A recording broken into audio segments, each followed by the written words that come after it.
I'd like to start off by going back to your childhood, to right back to the year 1961 in Mexico City. Yeah, I guess that the background was very middle class. I have to say, very, very middle class. At that time, family was either, if they were professionals, it was lawyers or doctors.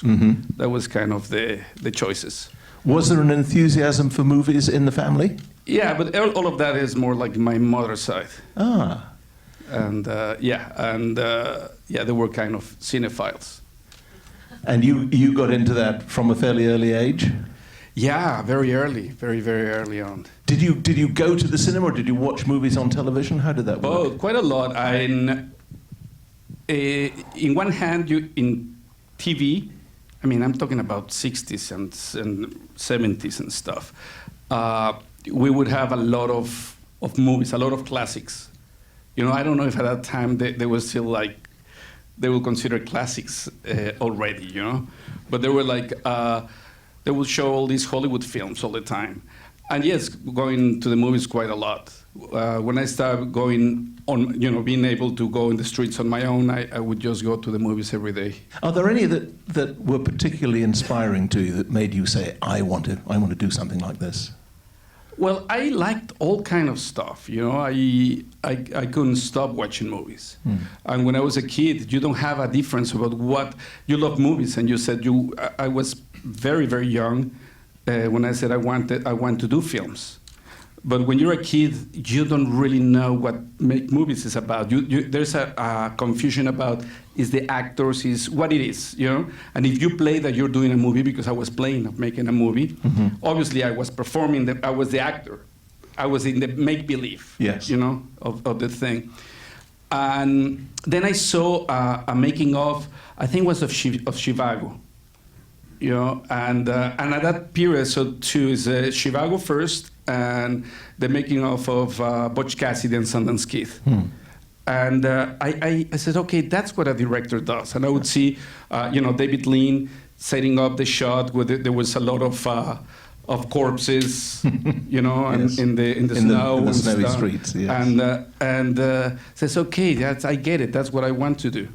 But it was not until. But I was very kind of, my culture was mostly Hollywood films until I was maybe 9. That one night my parents were out that night, and I was watching movies on TV, and they announced a movie only for adults. And I was expecting to see boobies. So, but that movie was Bicycle Thief. And that I have to say that was a big experience. I think that experience was very important. Your next film, Tu Mamá También, you were in effect you were going back to your instincts. You were also obviously going back to your but that was a conscious decision. Yes. And part of the reason, look, in Great Expectations, I cannot blame anyone except myself. I didn't really have a grasp on the screenplay. I was trying to overcompensate formally, and that never works. You mean too much concentration on the technical aspects? No, I mean visually. I was trying to look. I didn't stuff that I was frustrated with stuff that I didn't feel was in the page. That maybe I didn't see in the page. Maybe it was there, and we were trying to convey then everything through. It's too baroque. You start trying to do, but I have to say also, is something that was my own flaw, because when I was doing these TV shows, I remember talking with Chivo and said, as long as I have one shot that is a good shot, I'm happy with the show. When I did with the first film, I remember saying, if I can do one sequence that's a good sequence, I'm happy. With The Little Princess, it was, okay, if I can do a film that is, consistent and congruent and good, I'm happy. So it took me, it was not until Great Expectations that I was very disappointed with the film, and I locked myself for 2 weeks to try to connect with why I love films. And I revisit all these classics that I love. And it's when they said, yes, it's not about any of those things. It's about the theme, and it's about the cinematic concept of the theme. And that was the reason I went to do it, Tu Mamá También, in which with Chivo, it was this whole thing, says, let's do this film, the film that we would have done before going to film school, you know, before we knew that there were rules and stuff. Was it a happy experience making it? It was amazing. It was a really fun experience doing that film. And it brought you back to Mexico. I mean, that is to say, you were saying you'd been thinking for some time it's going to be hard to work back home. Now you were doing it, and presumably that gave you a creative charge. No, yeah, by that time things had changed. Also, people that didn't like me then, now they start liking me again. And yeah, the whole thing changed. Also, remember after that, there was there started to be these other people that, you know, that start like really pushing into. There would start being a new generation of the things change in terms of the cinema that started to come out of Mexico. You know, there was me, there was Guillermo del Toro. And then eventually there was Alejandro González Iñárritu. So there was a complete different vibe in Mexico at the time, and it was just it was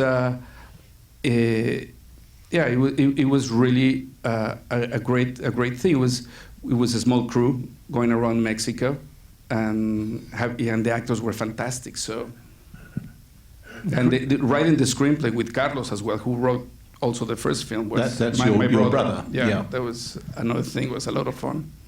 Well, I think everyone would agree. I mean, it's one of those films that lives in the memory with a kind of glow. But here's I mean, in some ways, on the face of it, a surprising thing that you plunged from that right back into not just Hollywood, not just a big studio movie, not just a franchise, but the third movie in a franchise with Harry Potter. Was that something you had to grit your teeth to do, or did you say, no, I really want to make a Harry Potter movie? Well, what happened is that I'd written Children of Men then. So right after Tu Mamá También, I wanted to do Children of Men, but they didn't want to make it. And eventually, one more time, I think that it's not that I do films very often. And I do pretty much films when I'm running out of money. So I was running out of money, and they didn't want to make Children of Men, and so and they sent me Harry Potter, and I haven't seen Harry Potter, read Harry Potter or anything, but I just said, okay, this is ridiculous, and I was making fun of it. And Guillermo del Toro called me and says, what's happening? He says, well, can you believe me? They offered me this Harry Potter thing. I was laughing. And he says, have you read it? I says, no. He says, well, you're a fucking arrogant asshole. Well, if you know Guillermo, he was mild. And I says, why? He says, well, read it first and then tell me that, you know. So I went and read it, and actually I loved it. And it was an amazing experience, I have to say. It was so much fun. It was like my kindergarten for visual effects. That was fantastic. But also, what I like of the Harry Potter thing is that there's really a relationship to issues. You know, and that's from when I started working with Steve Klopp. It says, yes, okay, this is the fantasy world, but I'm more interested about this transition between childhood into teenage years. I have just done a film that was the transition between teenage years into adulthood. And said, this is interesting because it's 13, you know, that's that transition from childhood into the teenage years, you know. And so I was very interested about the themes in the film. You certainly brought a magic to it that I think pushed the franchise up a notch, and I gather that J.K. Rowling says it's her favourite among the movies of her books. Well, she's very kind. I had an opportunity I find myself suddenly engaged in a machinery that was pretty well oiled, you know, with all these resources. I think that Chris Columbus did an amazing. I think he doesn't have enough credit, Chris Columbus, in the following things. In many ways, he really launched the franchise. And the most important thing is that he put together an amazing cast. And I was inheriting that amazing cast. And he had the amazing wisdom of getting Stuart Craig as a production designer. That I think that Stuart Craig is one of those great masters of production design. And so Stuart has created an amazing universe for the series. So I was inheriting something that was already having an amazing cast. You had an amazing universe.